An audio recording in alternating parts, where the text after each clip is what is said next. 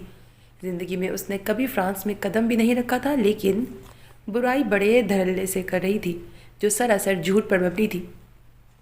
یہ کیا کہہ رہی ہو؟ ربیہ نے آنکھیں بھلائیں۔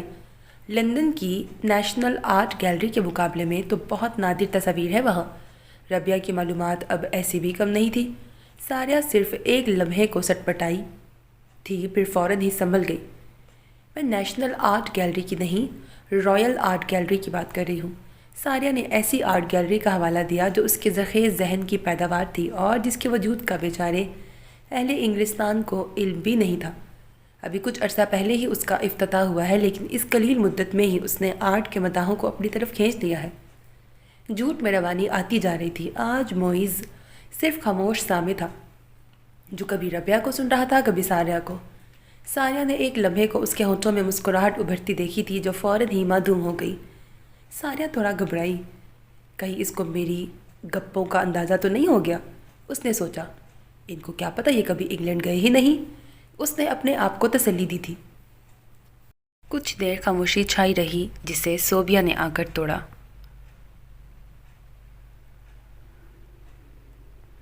ساریہ، تمہیں دادی بلا رہی ہیں، اس نے زبان کے ساتھ ساتھ آنکھوں سے بھی پیغام دیا تھا، جسے سمجھتے ہوئے ساریہ فوراً اٹھ کھڑی ہوئی۔ اندر پہنچی تو سب نے اسے ہاتھوں ہاتھ لیا۔ Good performance! طلحہ نے پانی کا گلاس اسے پکڑاتے ہوئے تعریف کی۔ تم نے بالکل ٹھیک وقت پر مجھے اندر بلا لیا، اب مزید جھوٹ بولنے کی ہمت نہیں تھی مجھ میں۔ پانی کا گھونٹ بھر کر اس نے ان سب کا شکریہ ادا کیا۔ وہ سب ایک بار پھر کچن کی کھڑکی میں آ کھڑے ہوئے۔ 10-15 منٹ تک ربیہ اور بیٹھی تھی، پھر جانے کے لیے اٹھ کھڑی ہوئی۔ اس کے جاتے ہی غازی بھی گھر واپس چلا آیا۔ یہ سارا ٹائم اس نے سڑک پر ٹہلتے گزارا تھا۔ ساریہ کو ایک بار پھر ساری گفتگو اس کے سامنے دہرانی پڑی۔ اگلے کچھ دنوں تک یہ لوگ دوبارہ سے اپنی پرانی روٹین پر لوٹ آئے۔ اب ان لوگوں کو یہ فکر تھی کہ ربیہ کسی دن اچانک نازل نہ ہو جائے۔ اگلی دفعہ تم کس موضوع پر گفتگو کرو گی؟ اس دن تو سارا معاملہ اللہ تعالیٰ نے خود ہی سیٹ کرا دیا تھا، اینی بولی۔ سب سے زیادہ فکر اسی کو تھی جو ربیہ کو کسی طور پر بھی اپنی اکلوتی بھابھی کے روپ میں نہیں دیکھ سکتی تھی۔ تم فکر نہ کرو، اگلی بار موضوع ہم خود چنیں گے، غازی نے اسے تسلی دی۔ اور قدرت واقعی ان لوگوں کا ساتھ دے رہی تھی۔ اگلی بار بھی ربیہ نے آنے سے پہلے فون کر دیا۔ معیز اپنے کمرے میں تھا۔ فون فائزہ نے ریسیو کیا اور اللہ کا شکر ادا کرتے ہوئے باقی لوگوں کو بتانے آ گئی۔ غازی پھرتی سے گیا اور ایک اور کتاب اسٹڈی سے نکال کر ساریہ کو تھما دی۔ اس بار ساریہ میں نسبتاً زیادہ کانفیڈنس آ گیا تھا۔ اس نے کتاب دیکھی۔ انگلش لٹریچر کا انتخاب غازی نے اس لیے کیا تھا کیونکہ اردو ادب میں ساریہ ظفر کو اپنا کمال دکھانے کا موقع نہیں مل سکتا تھا، جبکہ انگلش لٹریچر میں وافر مواقع فراہم تھے۔ وہ کتاب لے کر لان میں چلی آئی، جہاں دادی اور دونوں چچیوں سمیت سبھی موجود تھے۔ صوبیہ اور اینی چائے کا انتظام کر رہی تھی۔ معیز ابھی کمرے میں ہی تھا، لیکن ساریہ کو پتہ تھا شام کو چائے پینے سب لوگ لان میں ہی بیٹھتے ہیں۔ کسی دن دونوں چچا اگر اس وقت تک آ جائیں تو وہ بھی ان کے ساتھ شامل ہو جاتے ہیں۔ کتاب پڑھتے پڑھتے کنکھیوں سے وہ گھر کے اندرونی حصے کی طرف دیکھ رہی تھی، جہاں سے معیز کو برآمد ہونا تھا۔ جیسے ہی وہ نظر آیا، وہ کچھ اور کتاب میں منہمک ہو گئی۔ کیا پڑھا جا رہا ہے؟ وہ اس کے قریب ہی آ کے بیٹھا تھا۔ ہاں؟ وہ کچھ چونکی۔ کیا کہہ رہے تھے آپ؟ فن اداکاری میں پختگی آتی جا رہی تھی۔ کیا پڑھ رہی ہو؟ معیز نے سوال ایک بار پھر دہرایا۔ کچھ خاص نہیں، بس ایسے ہی لٹریچر پہ بک دیکھ رہی تھی، اس نے کتاب کی طرف اشارہ کرتے ہوئے جواب دیا۔ ویری گڈ، تم تو کمال کی لڑکی ہو، مجھے تو علم ہی نہیں تھا کہ تمہیں ان چیزوں میں اتنی دلچسپی ہے، معیز نے سراہا۔ اس میں تو سارا کمال پاپا کا ہے۔ کتاب بند کرتے ہوئے اس نے معیز کی طرف توجہ کی۔ پاپا کو خود بھی بہت شوق ہے، پتہ نہیں کہاں کہاں سے کتابیں لاتے ہیں، ان کی دیکھا دیکھی مجھے بھی عادت پڑ گئی، وہ معیز کو بتا رہی تھی، اور معیز ایک بار پھر غور سے اسے دیکھ رہا تھا۔ وہ گڑبڑائی لیکن فوراً ہی قابو پا لیا۔ میری کلیکشن میں تمہیں کوئی بک پسند آئی؟ معیز نے پوچھا۔ ہاں اچھی ہیں، سبھی اچھی ہیں، اس نے بات بنائی۔ اسی لمحے ربیہ کی گاڑی پورچ میں آ کے رکی۔ معیز کو اب تک اس کی آمد کے متعلق بتایا نہیں گیا تھا، اس لیے وہ حیرانی سے اسے دیکھ رہا تھا۔ آہا، ربیہ بی بی آئی ہیں؟ طلحہ نے خامخواہ گرم جوشی دکھائی، جس پر دادی نے اسے گھور کے دیکھا۔ پتہ ہے ربیہ، میں نے رات آپ کو خواب میں دیکھا تھا، طلحہ نے ربیہ کو بتایا۔ آیت الکرسی پڑھ کر کیوں نہیں سوئے تھے؟ غازی نے کچھ ڈپٹتے ہوئے اس کی طرف دیکھا۔ سبھی اس کی بات پر ہنسے تھے، لیکن سب سے زیادہ ہنسی دادی کو آ رہی تھی۔ آج انہیں اپنے اس پوتے پر دل کھول کے پیار آیا تھا۔ بظاہر تو ربیہ نے بھی اس مذاق کو انجوائے کیا تھا، لیکن ساریہ کا خیال تھا وہ اندر ہی اندر تل ملائی تھی۔ کیا ہو رہا ہے؟ ربیہ نے کرسی سنبھالتے ہوئے حاضرین پر نظر دوڑائی، جو سب پر سے ہوتی ہوئی معیز اور ساریہ پہ آ کے رک گئی۔ چائے پی جا رہی ہے جناب، اور چائے کی ایک پیالی پر ادب پر سیر حاصل گفتگو کرنے کا ارادہ ہے۔ غازی نے اسے اطلاع دی۔ بہت خوب، کون کر رہا ہے یہ گفتگو؟ ربیہ نے ادائے بے نیازی سے پوچھا۔ ارے آپ کو نہیں پتا، دو ہی تو لوگ ہیں ہمارے گھر میں جن کی دلچسپیاں اور شوق ایک دوسرے سے بہت ملتے ہیں، ایک اپنے معیز بھائی اور دوسری ساریہ۔ غازی ہی ایک بار پھر بولا تھا۔ لٹریچر سے تو مجھے بھی بہت دلچسپی ہے۔ ربیہ نے فوراً اپنا نام بھی فہرست میں شامل کرایا۔ انگلش لٹریچر یا اردو؟ ساریہ نے پوچھا۔ مجھے تو دونوں میں ہی دلچسپی ہے، لیکن آپ کو غالباً انگلش لٹریچر پسند ہوگا۔ ربیہ نے اپنی پسند بتانے کے ساتھ ساتھ اس کی پسند بھی جاننی چاہیے۔ ان فیکٹ اردو لٹریچر پڑھنے کا تو کوئی خاص موقع ہی نہیں ملا۔ ساریہ نے لہجے میں تھوڑی سی شرمندگی کا عنصر پیدا کیا۔ لیکن انگلش لٹریچر کے ساتھ ساتھ فرانسیسی اور روسی لٹریچر کا تھوڑا بہت مطالعہ ضرور کیا ہے۔ اس کی بات مکمل ہوتے ہی ربیہ کے چہرے کا رنگ تھوڑا سا بدلا۔ روسی لٹریچر پڑھا ہے؟ تو ٹالسٹائی کو تو لازماً پڑھا ہوگا، کیسا لگا؟ ربیہ نے فرانسیسی لٹریچر کا تو ذکر ہی گول کر دیا تھا۔ ہاں، کافی تصانیف پڑھی ان کی، تقریباً ساری ہی اچھی ہیں۔ ساریہ بات اسی محتاط انداز میں شروع کرتی تھی۔ میرا تو خیال ہے تمام روسی ادیبوں میں جو مقام ٹالسٹائی کو حاصل ہے وہ ان سے پہلے اور بعد میں کسی اور ادیب کو حاصل نہیں ہوا۔ ربیہ نے تبصرہ کیا۔ نہیں خیر، آپ یہ نہیں کہہ سکتی، آپ نے غالباً لیوچوف کو نہیں پڑھا۔ ساریہ نے فوراً ہی فرضی نام تراشا۔ لیوچوف کا المیہ یہ ہے کہ اسے اپنی زندگی میں کوئی مقام نہیں ملا، خاصی قسم پرسی کی حالت میں زندگی گزاری۔ آخری دنوں میں تو غربت کے ساتھ ساتھ بیماری بھی اس پہ حملہ آور ہو گئی تھی، لیکن ایسے حالات میں بھی اس نے جو کچھ لکھا خوب لکھا۔ میں تو حیران ہوں، ادب پہ نوبل پرائز کیوں نہیں دیا گیا؟ اور جہاں تک ٹالسٹائی کا تعلق ہے، میں مانتی ہوں وہ بڑا ادیب ہے، لیکن ہر شخص جس نے چاہے ٹالسٹائی کو پڑھا ہو یا نہیں اس پر بات کر سکتا ہے، لیکن لیوچوف پر صرف وہی بول سکتا ہے جس نے روسی ادب کو اس کی گہرائیوں تک پڑھا ہو۔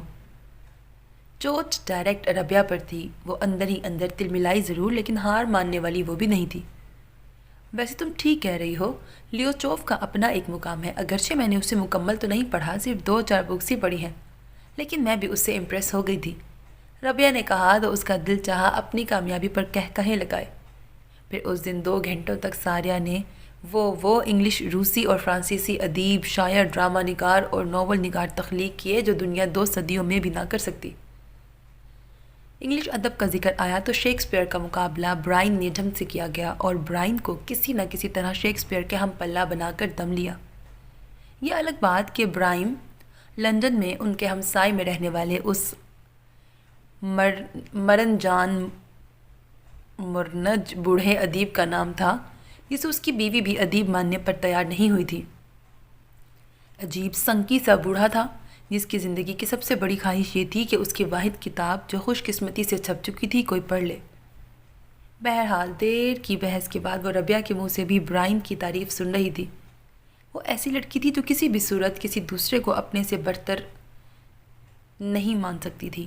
تو یہ ان کی اس دن کی نشست کا احوال تھا، جس میں ادیب پر خاصی پرمغز گفتگو کی گئی تھی۔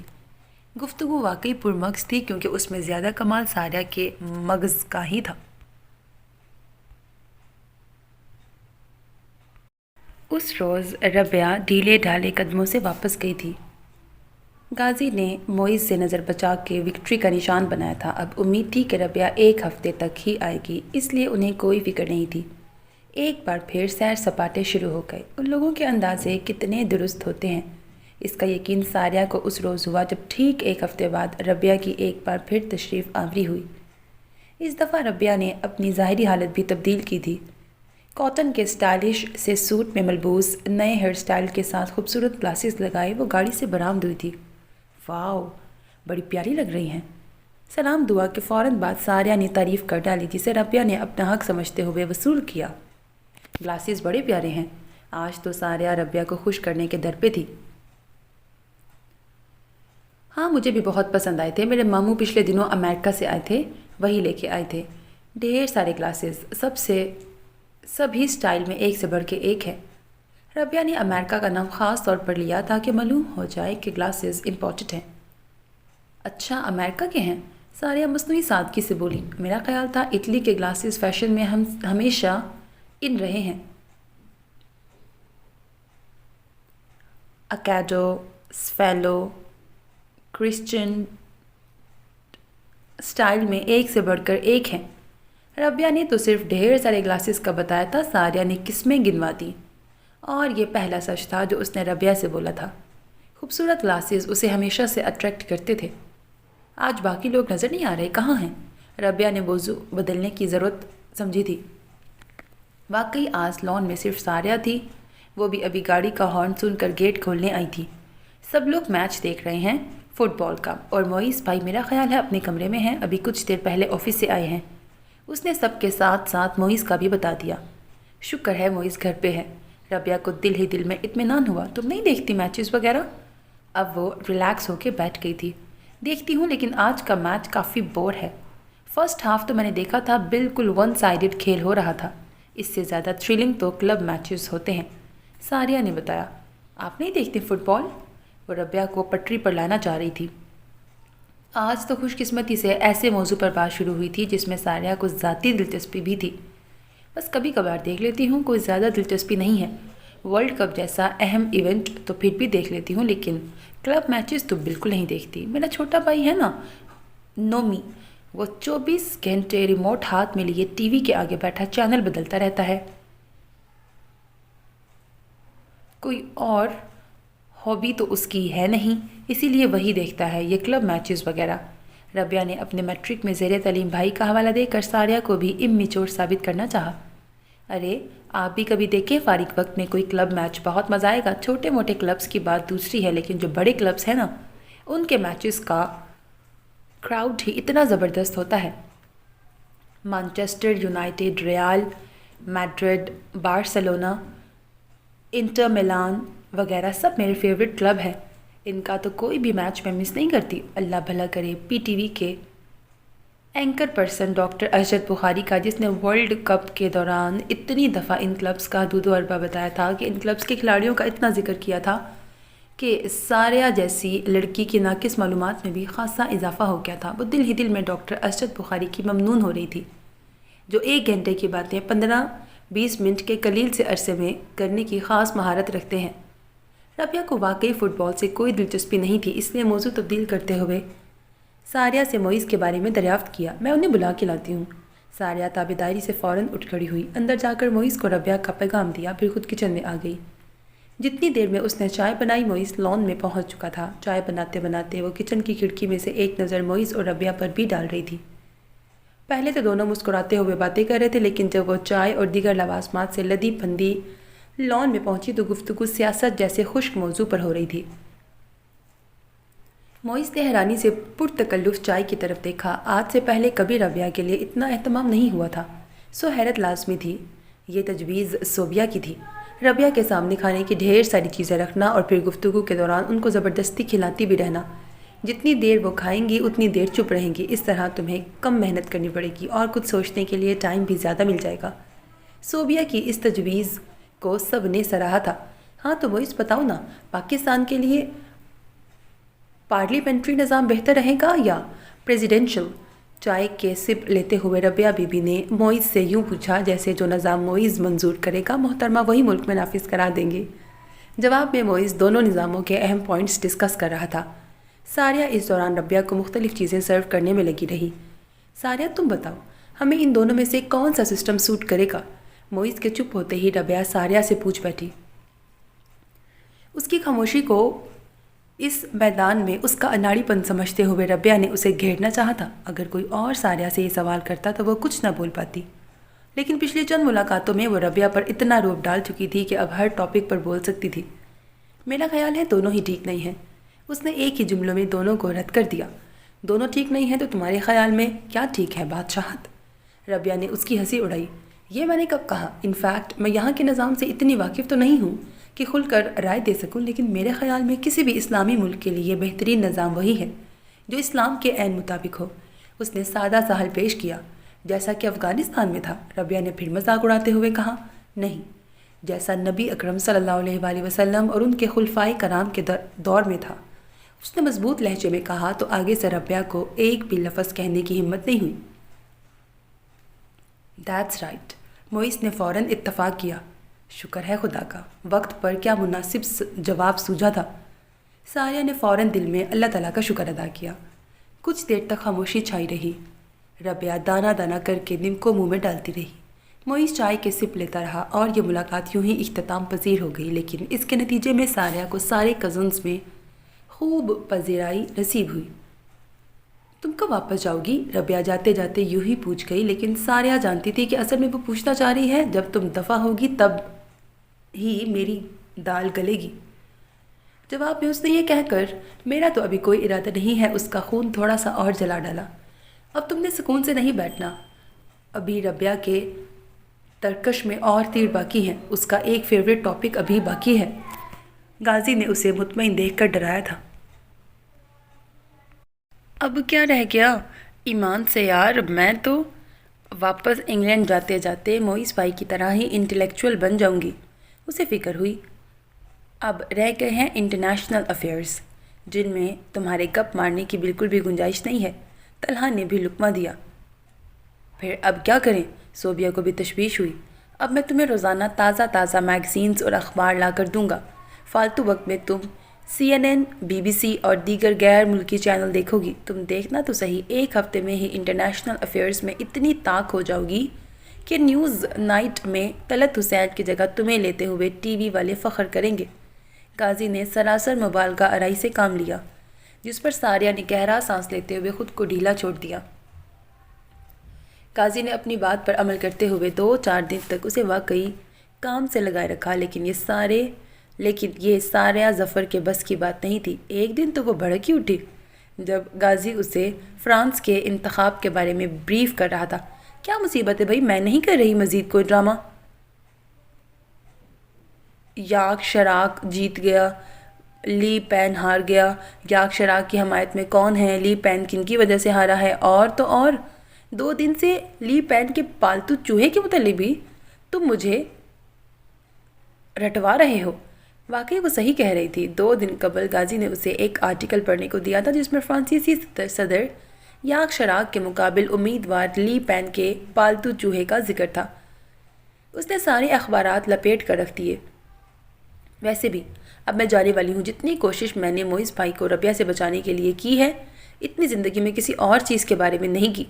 اب اگر موئس بھائی خود ہی اندھے کنویں میں چھلانگ لگا دیں تو ہم کب تک انہیں روکیں گے؟ اس نے قطعیت بھرے لہجے میں کہا تو سبھی خاموش ہو گئے۔ واقعی وہ صحیح کہہ رہی تھی۔ میرے جانے میں 2-4 دن رہ گئے ہیں، اب ہمیں انجوائے کرنا ہے۔ اور تو اور اتنے دنوں سے میں دادی کے پاس بھی فرصت سے نہیں بیٹھی۔ کہاں ہے دادی؟ میں ان کے پاس جا رہی ہوں۔ وہ بات مکمل کرتے ہی اٹھ کھڑی ہوئی۔ اس کی واپسی کی سیٹ ہو گئی تھی۔ 4 دن بعد اس کی روانگی تھی۔ یہ 4 دن خیریت سے گزر گئے اور ربیہ کی آمد نہ ہوئی، اور یوں اس کی روانگی کا دن آ پہنچا۔ رات کی فلائٹ تھی۔ دادی صبح ہی سے اداس ہو رہی تھی۔ اداس تو سبھی ہو رہے تھے۔ کتنی ہی دفعہ دادی نے اسے پاس بلا کر گلے سے لگایا۔ اس دفعہ تو تیرا باپ بھی نہیں آیا، انہوں نے دل گرفتہ سے انداز میں ساریہ سے کہا۔ آپ فکر نہ کرے دادی، ابھی تو وہ بزنس میں کچھ مصروف تھے، لیکن میں جاتے ہی ان کو پاکستان بھجواؤں گی کہ میری پیاری دادی آپ کے لیے اداس ہو رہی ہے، ان سے مل کے آئیں۔ اس نے انہیں بہلانا چاہا۔ اینی، صوبیہ اور فائزہ آج کچن میں مصروف تھیں۔ آج آخری دن اس کے لیے ایک بار پھر شاندار دعوت کا اہتمام ہو رہا تھا۔ اس نے کتنی ہی دفعہ منع کیا کہ آج تو میں تمہارے ساتھ سارا دن گزارنا چاہ رہی تھی اور آج تم لوگ کچن میں گھس گئے، لیکن آج اس کی ایک نہ سنی گئی۔ دوپہر کے کھانے پر سبھی شریک تھے۔ دونوں چچا بھی گھر پر ہی آ گئے تھے، اور تو اور موئس بھی آفس سے جلدی آ گیا تھا۔ سب ہنسی مذاق کرنے کی کوشش کر رہے تھے، لیکن اندر ہی اندر سب اداس تھے۔ ساریہ کی فلائٹ 2 بجے کی تھی، لیکن دادی نے 5 بجے ہی جلدی جلدی کا شور مچا دیا۔ کمال ہے دادی، ایک طرف تو آپ کا مجھے بھیجنے کو دل نہیں کر رہا، دوسری طرف 4 گھنٹے پہلے ہی نکالنا چاہ رہی ہیں۔ ہاں بس افراتفری میں نکلنا ٹھیک نہیں ہوتا۔ اور تم کون سا ابھی جا رہی ہو؟ گھر سے نکلتے نکلتے کافی ٹائم لگ جاتا ہے، وہ اسی لہجے میں بولی۔ اور واقعی جہاں 2 ماہ سے زیادہ کا عرصہ گزر گیا وہاں 4 گھنٹوں کی کیا حیثیت تھی۔ دادی بہت آزردہ ہو رہی تھی۔ اس عمر میں زندگی سے متعلق خدشات تو واقعی ستاتے رہتے ہیں۔ اب بھی اسے گلے لگائے رو رہی تھی کہ جانے دوبارہ دیکھنا نصیب ہو بھی یا نہیں۔ وہ بھی ان کی مہربان باہوں میں قید ہو کر زور و شور سے رونے لگی۔ بعد میں چچیوں اور آخر میں اینی، فائزہ اور صوبیہ سے مل کر رونے کے پروگرام میں شدت آئی جا رہی تھی۔ غازی نے ان سب کو ڈانٹ کر الگ کیا۔ کیا بات ہے، دوبارہ نہیں آنا جو اس طرح رو رہی ہو؟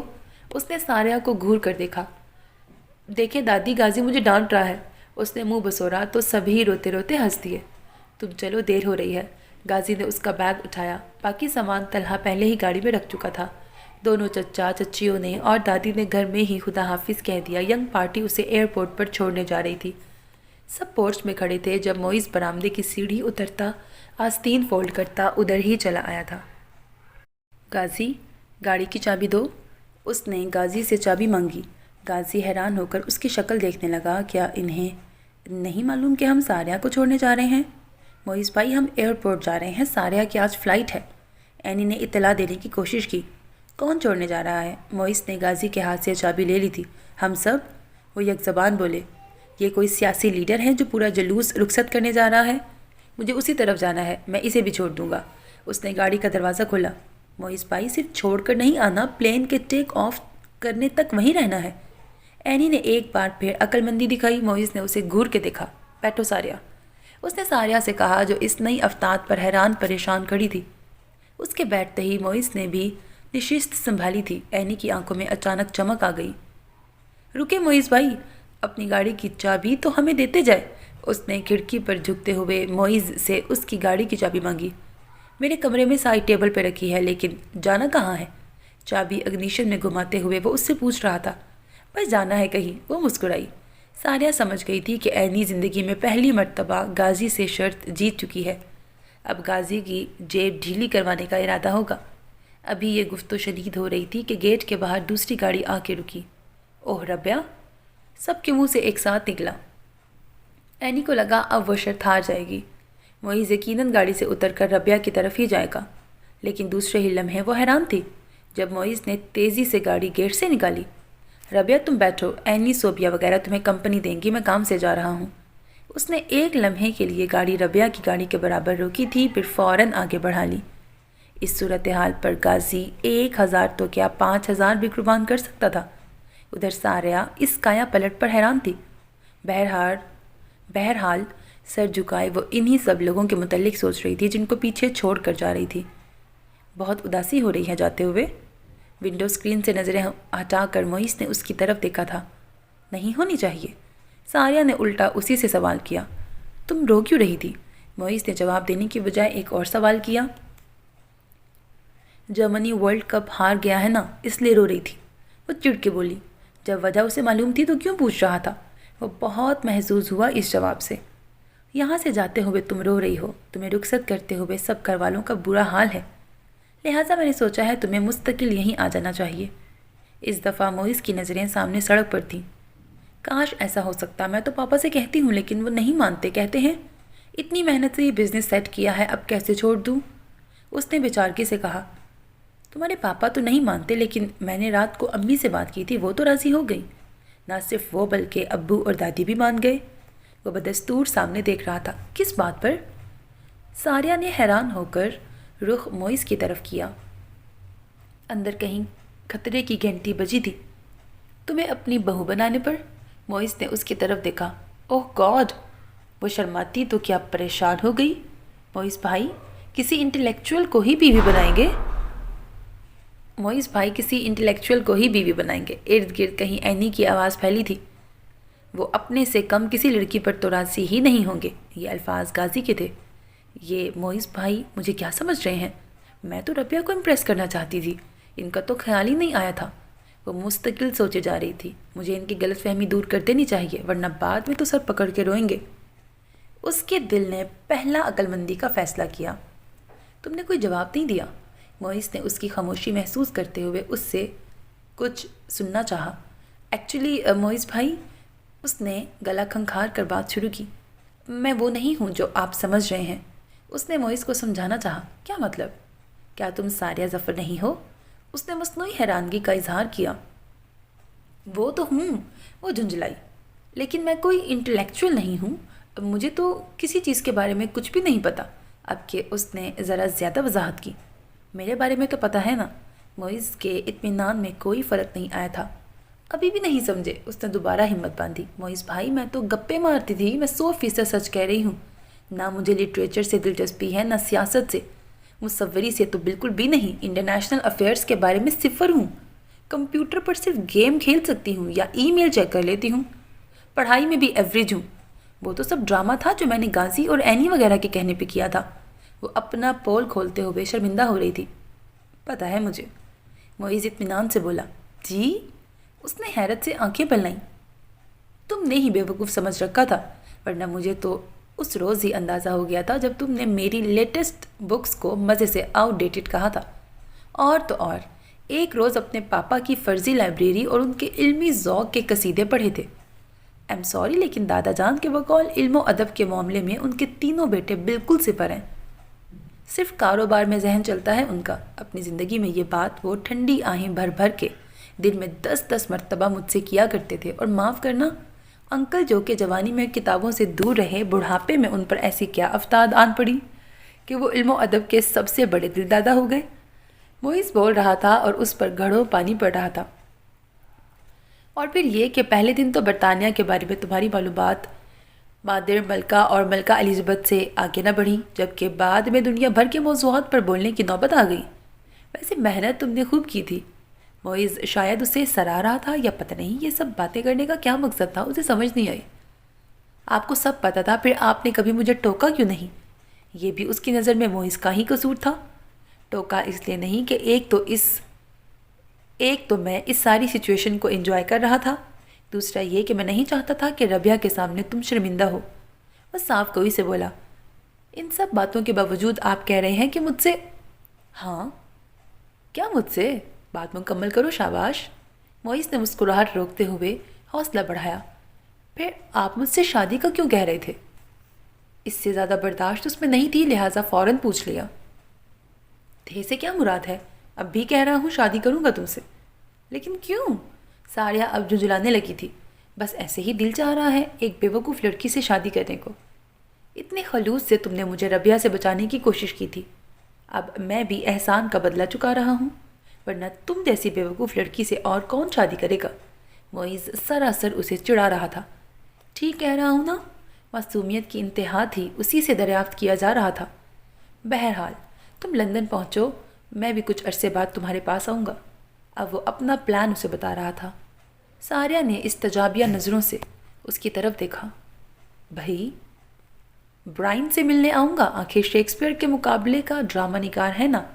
اور ایک اور بات، شادی کے بعد ہنی مون کے لیے ہم روس جائیں گے، لیوچوف کی قبر پہ جائیں گے، اس کا وہ تاریخی گھر دیکھیں گے جو اس کی زندگی میں تو کھنڈر تھا لیکن اب شاندار حیثیت اختیار کر چکا ہے، اور بعد میں پاکستان واپس آ کر ربیہ پر روب ڈالیں گے کہ کن کن مشاہیر سے مل کے آ رہے ہیں۔ ہاں، وہ آرٹ گیلری تو رہ ہی گئی جو پیرس کی دا لوف کے نام سے تھی۔ لوف کے مقابلے کی ہے، کیا نام تھا بھلا؟ وہ بظاہر سنجیدگی سے پوچھ رہا تھا لیکن آنکھوں میں شرارت صاف نظر آ رہی تھی۔ ساریہ کو بڑے زور کی ہنسی آئی جسے چھپانے کے لیے اس نے سر جھکا لیا۔ ایسے موقعوں پر تو شرم آنی چاہیے تھی لیکن اسے ہنسی آ رہی تھی، اور اس کی ہنسی کی جل ترنگ معیز کے اندر تک پھیل گئی تھی۔ ایک مطمئن سی نظر اس کے کھلکھلاتے چہرے پر ڈال کر وہ بھی مسکرا دیا تھا۔ ختم شد۔ سو میرے عزیز listeners, this was the end of the novel ہے کواکب کچھ۔ Hope that you like it. اپنا بہت خیال رکھیے گا نیک تمناؤں کے ساتھ۔ اللہ حافظ۔ And don't forget to subscribe to my channel because that's how you can encourage me, and that's the only kind of support and encouragement which I want from all of you. Allah Hafiz.